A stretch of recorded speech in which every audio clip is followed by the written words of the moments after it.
snap. The Law of Entropy. Before I get there, let me tell you about where I got this from. Well, one of my favorite reads, Commanding Your Morning.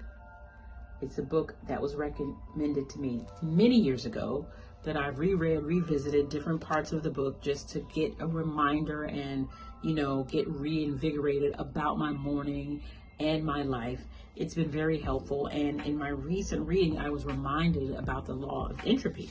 And the law of entropy is essentially this tendency or idea for energy to dissipate from a state of order to a state of disorder. Energy meaning our time, our tasks, our projects, the things of life that we have to manage. And a lot of times when we have our systems in place, our calendaring, there's this state of order. But then there are points and cycles of our life where this disorder starts to happen, this law of entropy. And usually you feel this when there is some confusion, some disarray, a lot going on. You can't feel like you can gather your thoughts.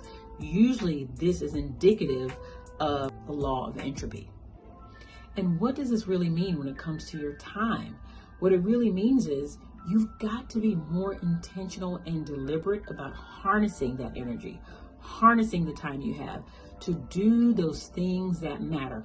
I'm not saying you have to go out and schedule every single minute. I mean, granted, I've done that in the past, depending on what needs to get done. All I'm saying is have a grasp of those things that matter in your life so you can really take hold of the time you have, because it's so valuable. You can really harness the power of that time and the energy it takes to do the things in the time that you have. Harness that power.